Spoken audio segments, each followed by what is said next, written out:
I never imagined that fateful day would begin with a lukewarm cappuccino and the averted eyes of people who once called me Sister Ava. The 42nd floor conference room at Stratostech gleamed in the morning sunlight pouring through the floor-to-ceiling glass walls.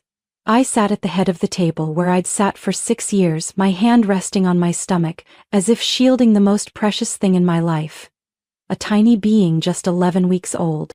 The company's CEO and my husband, Brandon Cole, rose from his ash-gray leather chair. His voice was icy. "Ava Cole, your employment at Stratostech is terminated, effective immediately." I thought I'd misheard, but the confused looks from the board members and the synchronized rustling of documents confirmed what I couldn't believe. I stood, my palms clenched. "Brandon, I'm pregnant." He let out a low laugh. A cold, mocking chuckle echoed across the quiet room. "What a coincidence, isn't it?" Then he gestured toward the 2 security guards waiting by the door. No sympathetic glances, no explanations from anyone. In that moment, I wasn't sure what stung more, being fired in front of a room full of executives, or watching my husband look at me like a stranger without value. I searched the room for some kind of anchor, but all I saw was Jessica Rhodes, Brandon's executive assistant, seated close beside him, gently stroking her flowing blonde curls and smiling as if enjoying a perfectly staged play. She stood with surprising confidence. "Everyone, please look at the screen." With a single press of her remote, she projected a colorful chart and financial breakdown. Under Ava Cole's leadership, the operations division has declined in performance for 3 consecutive quarters. Brandon asked me to audit all the data, and the result? She glanced at me, smirking. "Shows clear evidence of serious data manipulation." I was speechless.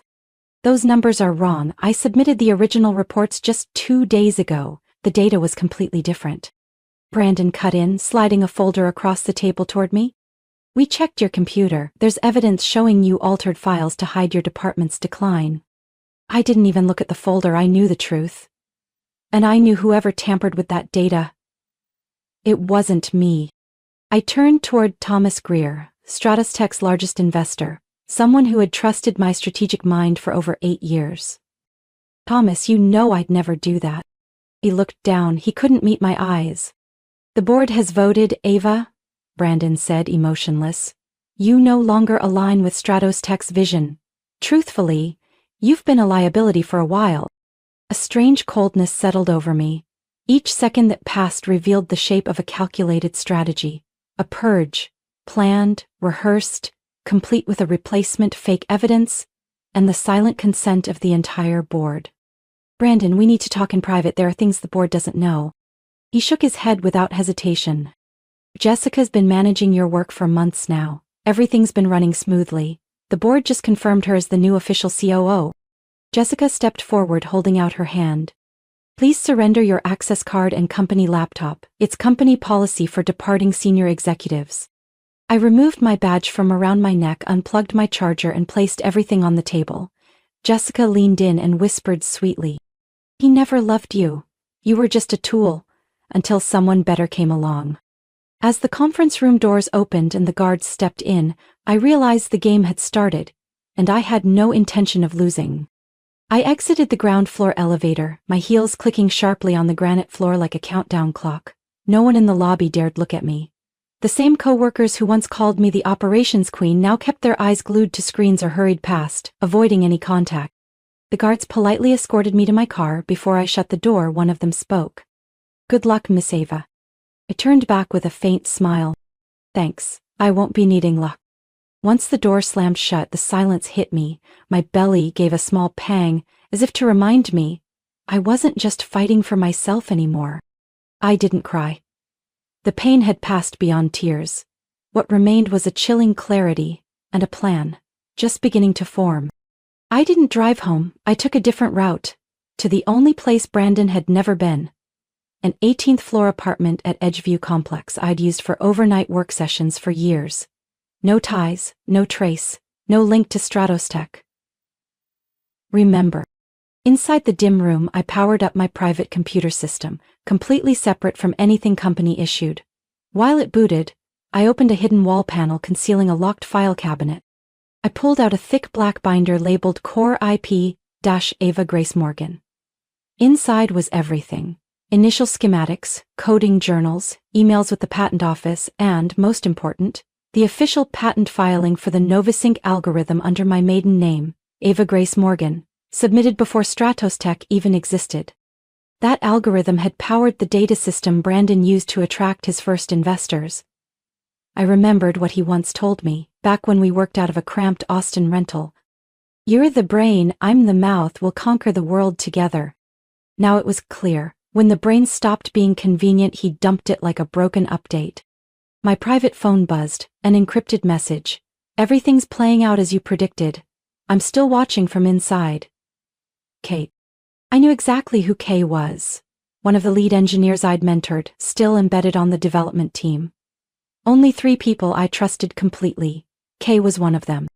I replied, "Start collecting system logs. Focus on admin account access from Jessica's ID." Leaning back, I gently touched my belly. They thought I'd disappear quietly, but I don't play by their rules. I wrote the code their empire runs on. At that moment, an anonymous email arrived in my backup inbox.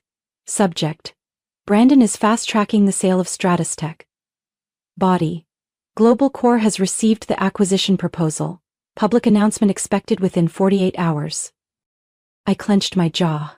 Not only had they kicked me out, they were planning to sell the entire system, including my algorithm, to an international conglomerate. Brandon thought if he moved fast enough, I wouldn't catch up. But he forgot one thing: I never needed time to strike back, just a good reason.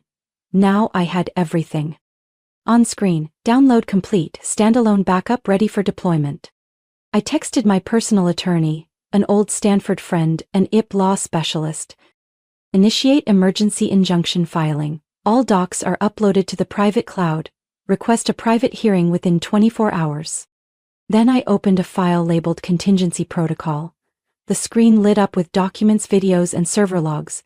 Evidence of Jessica's data tampering and unauthorized access stretching back months. Brandon had already lost, he just didn't know it yet. And Jessica, the woman who whispered, "You're only useful until you're not," was about to learn what expired really means. I leaned back, no longer angry, just resolute. In the quiet of my 18th floor sanctuary, I whispered, "The game's on, Brandon, and this time, I write the rules." I turned on the desk lamp, golden light casting long shadows over the documents, arranged like a short-term maze, but one with perfect logic. Each folder clearly labeled: Patent, Ava G. Morgan, NovaSync Development Timeline, Licensing Agreements, Stratos Tech. Every word a puzzle piece for the courtroom showdown. My encryption software finished syncing with the private server in Boston, my server. I unlocked my phone and dialed. "Caroline, Phase 1 begins." Caroline Foster, my IP lawyer and best friend from college, answered with her usual calm voice. "It's time. They're trying to sell the entire system to Global Core within 48 hours. NovaSync is at the center of it. If that deal goes through, they won't just steal my work. They'll validate it with a contract worth hundreds of millions. I'll file the emergency injunction first thing tomorrow, Ava. But I need one more thing. Proof that Brandon knew the patent was under your maiden name." I nodded as if she were in the room. "I saved every email from when I first sent him NovaSync's prototype. I've got the 2016 receipt from the patent office too, back when I signed as Ava Grace Morgan." "Perfect. I'll prepare the petition and request a temporary restraining order. We'll include evidence of IP infringement, especially since they knew and still used it." "Caroline, one more thing. I need a hearing within 24 hours. "That depends on the judge, but I'll call in a favor with Judge Everett's office. He used to be my professor at Yale."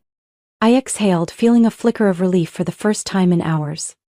"If you can just buy me 48 hours, Caroline, I'll take care of the rest.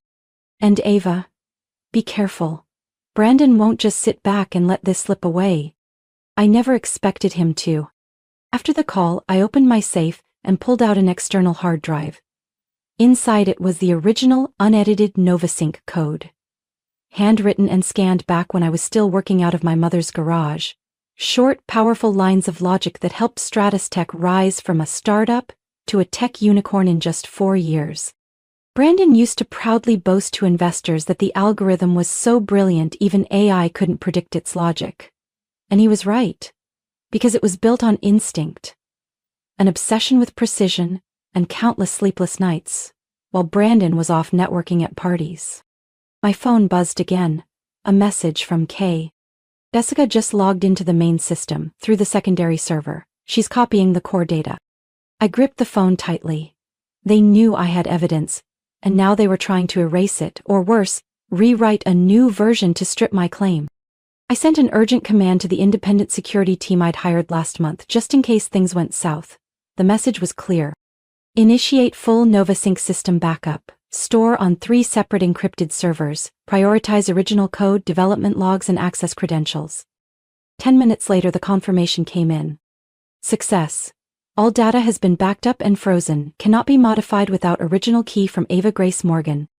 I closed my laptop and stood, staring out the window, where the lights of Austin still sparkled against the night sky. Every light was a story, and I was rewriting mine. Brandon thought he was in control. He thought I was weak, vulnerable to betrayal and emotion, but he forgot one thing. I never put all my trust in anyone, without keeping an exit plan for myself. I hit submit on the legal platform, tagging the filing as urgent hearing request within 24 hours. Then I returned to the small bedroom, laid my hand gently on my stomach and whispered, I promise, you won't be born into a world where justice is forgotten. Outside the window, the stars still shone bright, and inside me, a fire burned fiercer than ever. The press conference took place at Stratos Tech's headquarters. Sleek, polished, and cold. Every banner carried the spiral logo I had once designed. Now, everything had been twisted to serve Brandon Cole's agenda, and his newly polished PR team, including Jessica, always a half step behind him like a high-end shadow. I watched from the 18th floor apartment, curled up with a pillow on my lap, one hand instinctively resting on my belly. The morning sickness had eased, but the ache remained. Less physical, more emotional, from watching betrayal broadcast live. Thank you all for coming, Brandon began, his familiar voice tinged with a calculated rasp, just enough to sound sincere. Stratotech has recently undergone some changes in leadership. He paused, casting a look that feigned regret. We're sad to announce that Ava Cole, co-founder and COO, has officially stepped down due to personal and health reasons. The camera panned to Jessica, who nodded solemnly.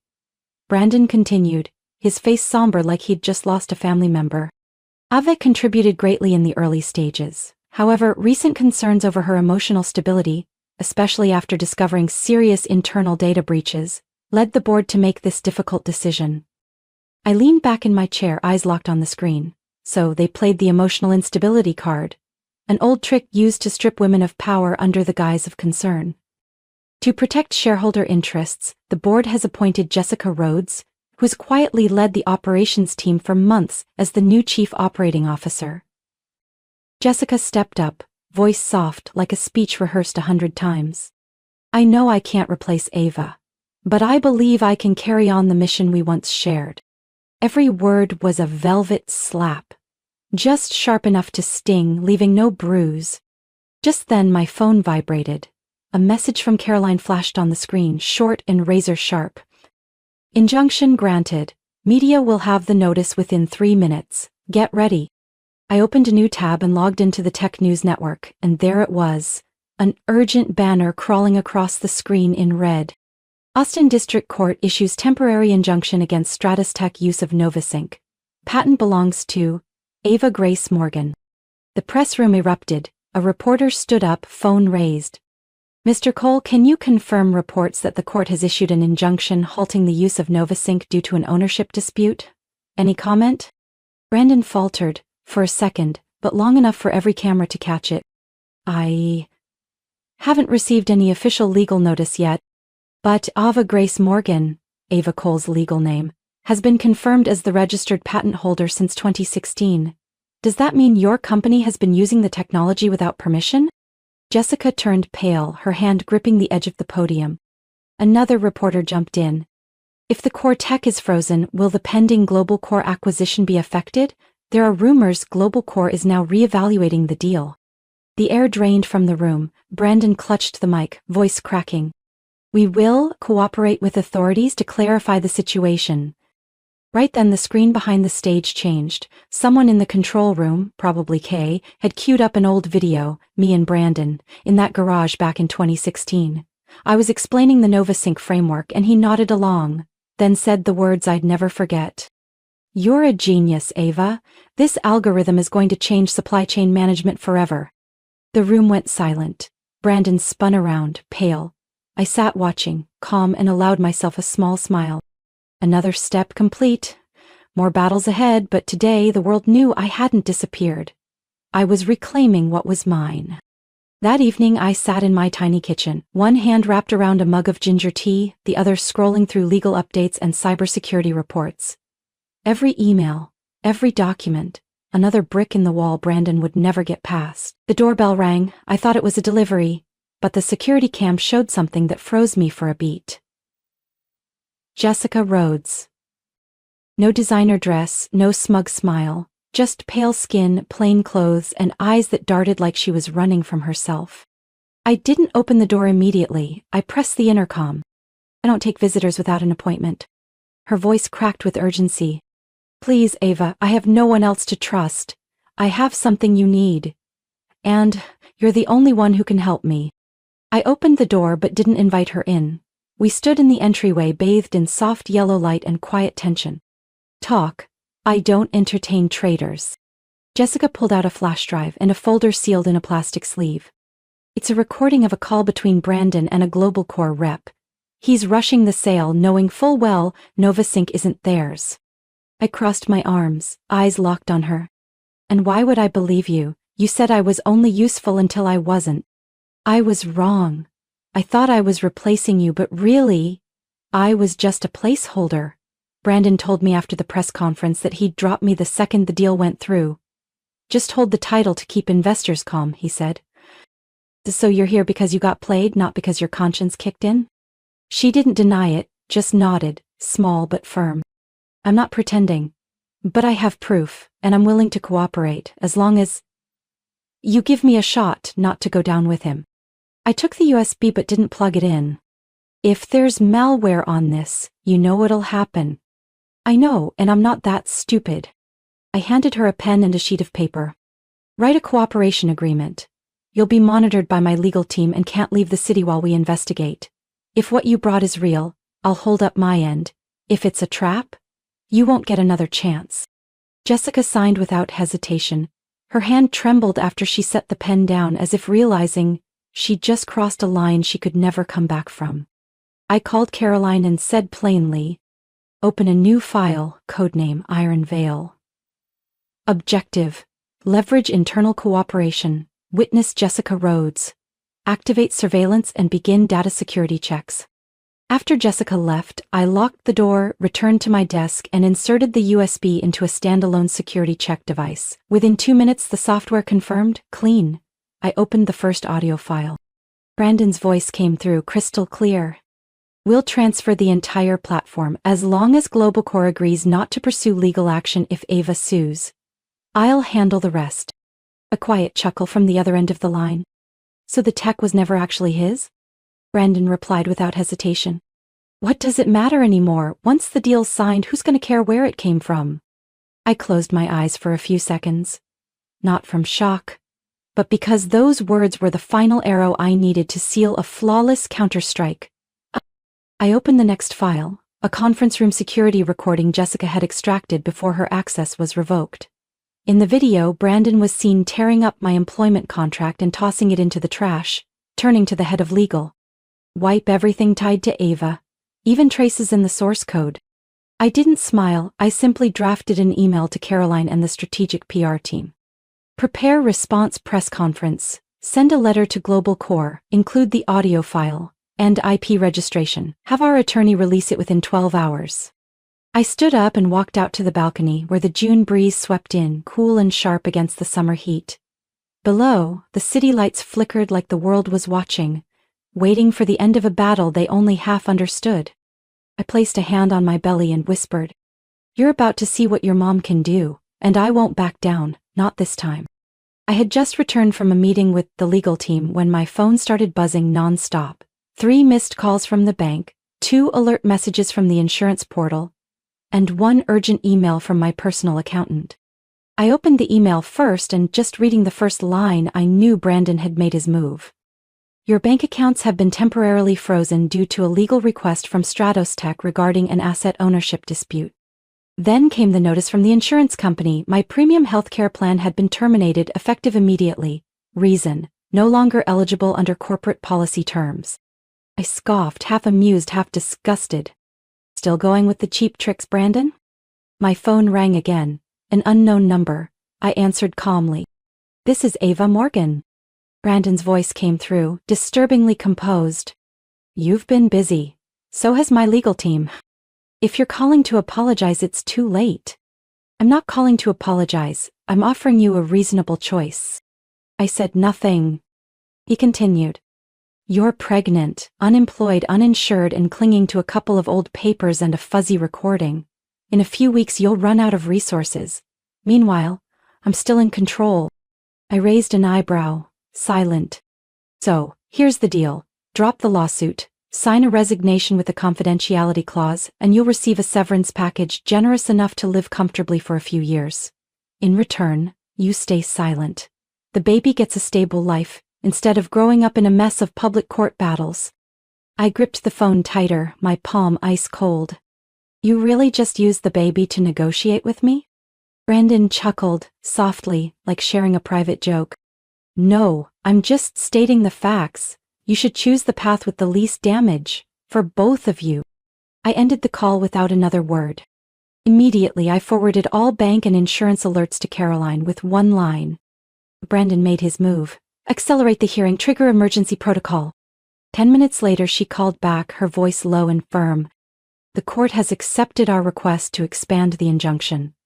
I've also submitted an emergency appeal to Judge Everett, citing witness intimidation and financial interference. But most importantly, Ava. He's fast-tracking the shareholder meeting to finalize the sale, within 36 hours.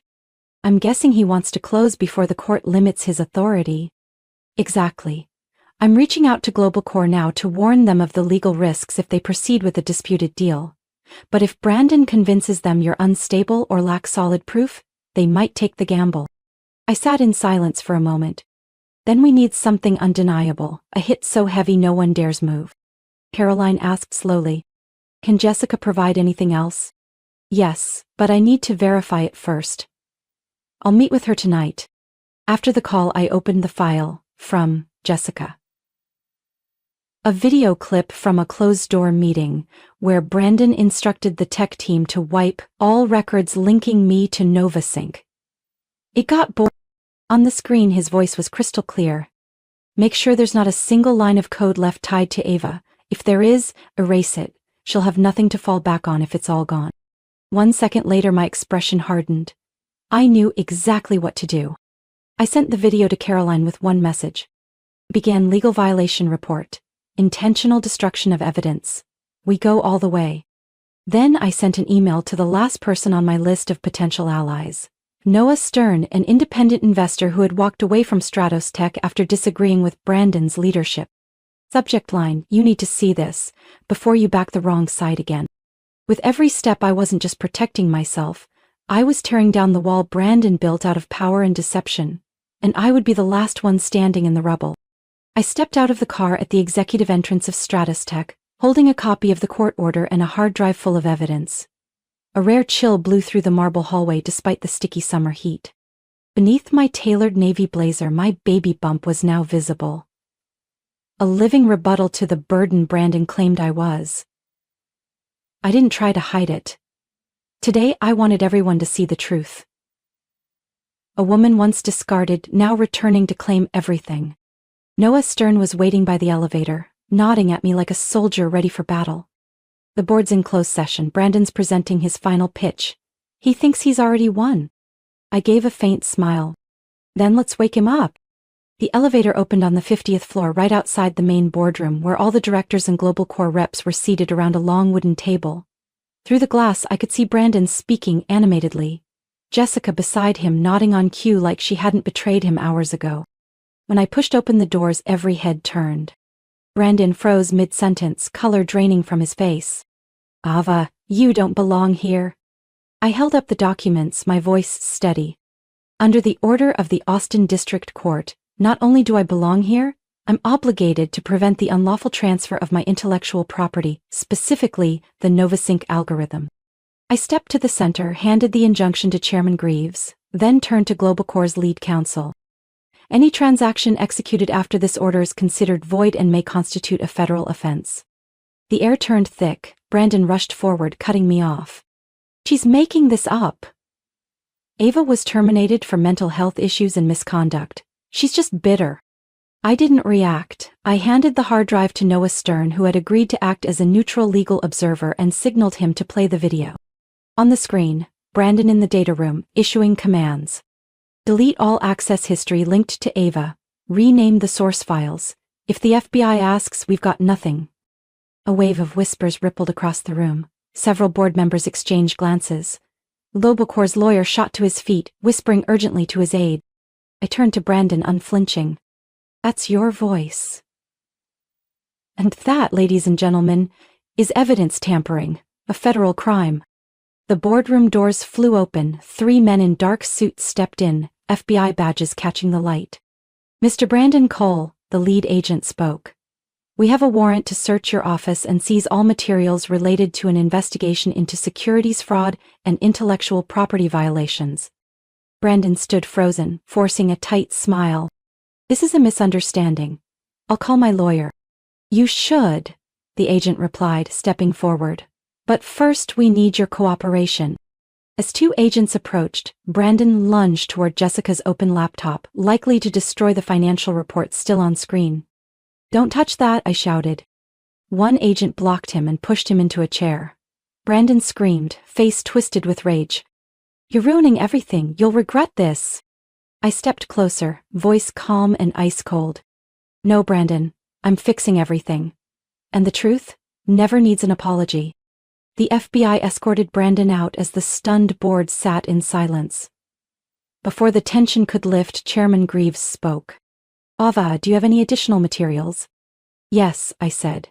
And I'm ready to present the full development timeline of NovaSync along with evidence showing Brandon's financial reports were manipulated. Jessica stood still for a beat, then suddenly spoke.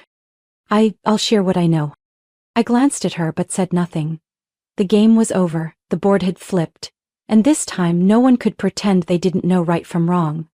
As I walked out of the boardroom, the first light of day filtered through the glass. A new beginning.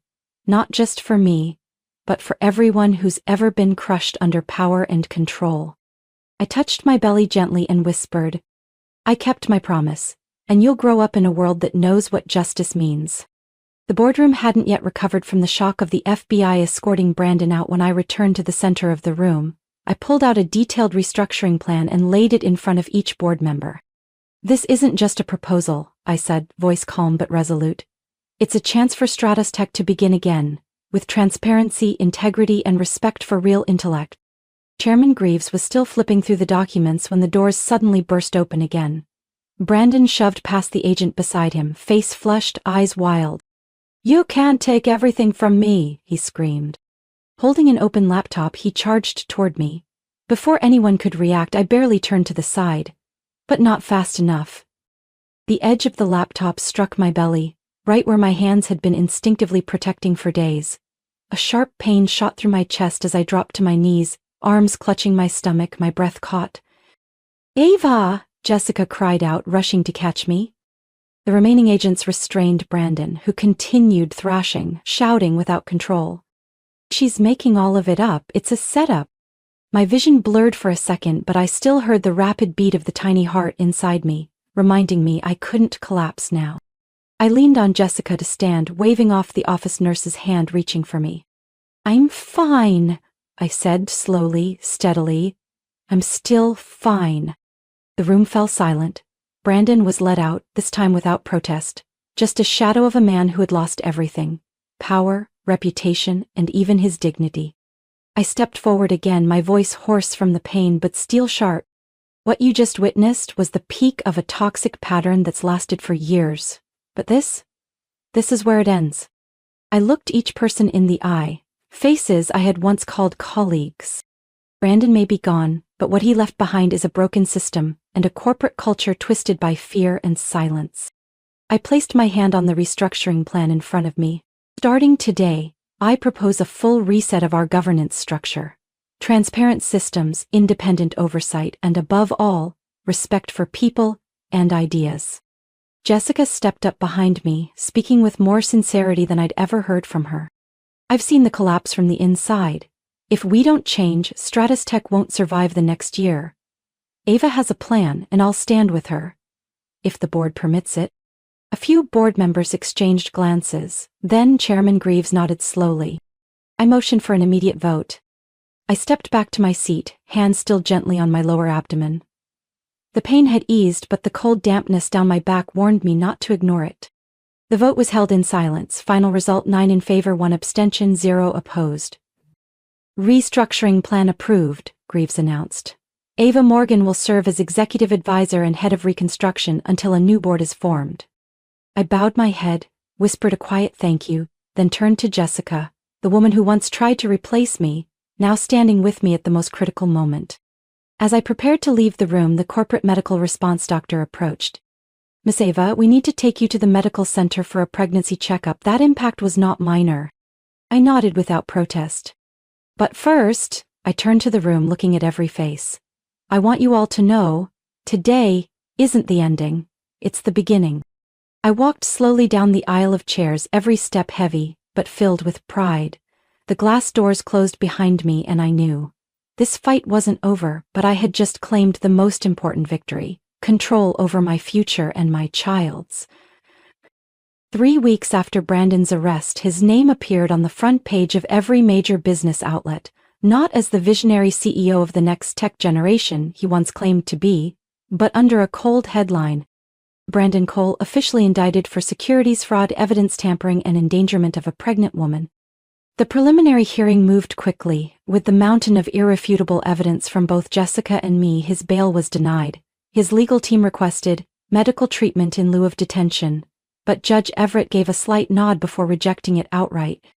A person who cannot distinguish right from wrong isn't a patient. He's someone who chose wrong, again and again. At the same time, I returned to headquarters, not as a former COO, but as Chief Innovation Officer, a new role the board created to rebuild from the ground up. But the first thing I did wasn't call a meeting. I changed the name. Stratus Tech's, a name once full of ambition, now tainted by manipulation and betrayal, was replaced with something simpler and deeply personal. Gravemind Innovations, a fusion of my former last name, Morgan, and the word gravitas, symbolizing integrity and accountability. We didn't host a flashy rebranding launch, no laser-lit stage, no celebrity performers. Just a quiet gathering with one line on the LED screen. From ashes, something good will grow. I stood before nearly 400 remaining employees, those who chose to stay through the storm, and opened my address. I won't promise to fix everything overnight, but I promise, starting today, no one in this room will ever have to choose between doing their job and doing what's right. We began with practical reforms. First, expanded family and maternity benefits, up to 6 months of leave for both mothers and fathers, with financial support independent from salary. Second, no meetings after 5 p.m. Everyone has a life outside these walls, and we won't pay people to sacrifice their families or mental health. Third, we launched the Pathfinder program, where senior employees guide new hires through their first 90 days, not to supervise but to support. The response was immediate. In just 2 weeks, Gravemind's job portal received nearly 12,000 applications, including from candidates who had previously rejected Stratus Tech because of Brandon's reputation. Jessica, after fully cooperating with the investigation and providing critical evidence, remained with the company as Director of Strategic Development, under independent oversight. I haven't forgiven her, not yet. But I believe people can change when placed in a system built on ethics. She was also the first to suggest the Gravemind Scholarship Fund, providing tuition assistance for tech students affected by natural disasters or family crises. I agreed, on one condition: the first program must be named after my mother, the woman who believed in me when the world turned its back. The day I signed the official approval for the restructuring plan, I was 27 weeks pregnant. The baby stirred every time I sat at the conference table, as if she already knew she'd be born into a world her mother was trying to make just a little better, day by day. I placed my hand on my belly while the 3-year strategic roadmap for Gravemind lit up the screen. "You won't grow up in an empire built on power," I whispered. "You'll grow up in a place that values truth and respects what's right. And if one day you ask me, why didn't you give up when everything was against you? I'll simply smile and say, because I had you, and because justice is always worth fighting for." 3 weeks after Brandon's arrest, his name appeared on the front page of every major business paper. But this time, not with the title, "Brilliant CEO of a New Tech Generation." Instead, the headline was, "Cold and Final. Brandon Cole indicted for securities fraud, evidence tampering, and endangering a pregnant woman." The preliminary hearing came quickly. Thanks to the undeniable evidence from both Jessica and me, Brandon was denied bail. His lawyers requested medical treatment instead of prison time, but Judge Everett merely nodded and rejected it outright. A person who can't tell right from wrong isn't a patient. He's someone who chose wrong repeatedly. At the same time, I returned to company headquarters, not as the former COO, but as the Chief Innovation Officer, a role created by the board to rebuild the company from the ground up. But the first thing I did wasn't call a meeting. It was to change the name. Stratus Tech's, a name once full of ambition but now stained by manipulation and betrayal, was replaced with something simple and personal. Gravemind Innovations. A blend of my old last name, Morgan, and gravitas, the symbol of integrity and responsibility. The launch of the new name wasn't flashy like Brandon's events had been. No laser lights, no celebrity performers. Just an internal gathering, with a single message on the LED screen. "From ashes, something good will grow." I stood before nearly 400 remaining employees, the ones who stayed through the storm, and opened with this. "I won't promise to change everything overnight, but I will promise this. Starting today, no one in this room will ever have to choose between doing their job and doing what's right." We started with the most tangible changes. First, expanded parental and family care policies. Up to 6 months of leave for both mothers and fathers, with a financial stipend fully independent of salary. Second, no more meetings after 5 p.m. Everyone has a life outside this building, and we don't pay people to sacrifice their families or mental well-being. Third, the launch of the Pathfinder program, where veteran employees support new hires during their first 3 months, not to monitor but to guide. The ripple effect was fast. In just 2 weeks, Gravemind's careers page received nearly 12,000 applications, many from people who had previously turned down Stratus Tech, citing Brandon's reputation. Jessica, after cooperating fully and providing key evidence, stayed on as Director of Strategic Development, under independent supervision. I haven't forgiven her, not yet. But I believe people can change when placed inside a system built on ethics. And it was Jessica who first proposed the Gravemind Scholarship Fund, to provide tuition assistance for tech students impacted by natural disasters or family crises. I agreed, with one condition: the first scholarship program had to be named after my mother, the woman who rooted her belief in me when the world walked away. The day I signed the official restructuring approval, I was 27 weeks pregnant. The baby kept moving each time I took my seat in the boardroom, as if she sensed that she'd be born into a world where her mother was trying, bit by bit, to make things right. I placed my hand on my belly again, watching the Gravemind strategy roadmap on the screen. "You won't grow up in a kingdom of power," I said, "but in a place built on values and respect. And if one day you ask, why didn't you give up when everything seemed stacked against you? I'll smile and say, because I had you, and because justice is always worth the fight." On an early autumn morning, with the leaves outside the hospital window turning shades of amber and red, I gripped the bed rails. My breathing came in short bursts, and my tears weren't from fear, but from the overwhelming emotion of everything we had survived. 3 hours later, my daughter cried for the first time, her voice filling the softly lit sterile room. A baby girl, 6 pounds 13 ounces, healthy and pink. "Congratulations, Miss Ava." The nurse wrapped her gently in a soft blanket and placed her in my arms. I looked at her wide eyes, a tiny nose like it had been carved by the gentlest hand of the universe, and the world outside seemed to pause. I leaned down and whispered against her forehead, "Mira Grace Morgan." A name that carries light and the memory of those who always believed I could make it. No one knew Brandon Cole had sent a handwritten letter from prison after the trial. It was only 3 lines. No apology. No excuses. I was wrong. But the biggest mistake wasn't deceiving you, it was thinking you weren't strong enough to rise. I never wrote back, not because I was still angry, but because I had long since moved beyond the place where his words had meaning. Brandon was sentenced to 8 years in prison for multiple charges, permanently banned from holding any executive position. His assets were seized by court order, and as the world slowly forgot his name, I finally felt peace. Meanwhile, Gravemind Innovations, rebuilt from the ashes, had become an industry model. We didn't chase valuations. We built trust. We didn't just change the company's name. We changed how people treated one another at work. Gravemind's new campus, nestled by Clearbrook Lake, was designed as an open space. No private executive offices, no elevated leadership desks. All meetings were transparently recorded, and every employee had a voice in refining processes, from the ground up. Inside, the parents' room had rocking chairs, bassinets, and a corner filled with children's books. An idea born in my 3rd trimester, when Mira would squirm every time I sat through a 3-hour meeting. 3 months after giving birth, I returned, not as a hardened warrior, but as a mother building a world her daughter could be proud of. Jessica, now head of internal relations, walked into my office one Friday afternoon. "Mira's 3 months old today, right? I brought a little something." She handed me a picture frame, a photo of Mira fast asleep, wrapped in a blanket with the new company logo. "We've been joking around," she said. "She's already the future CEO." I laughed. No more tension, no more quiet competition, just people who had chosen to stay, move forward, and grow, together. In December, I appeared in an interview with Techline magazine. The host asked me, "If you could go back in time, would you still choose to join Stratos Tech? Would you still choose to love Brandon? To go through everything you did?"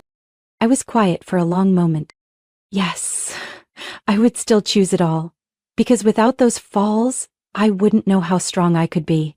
And I wouldn't have Mira.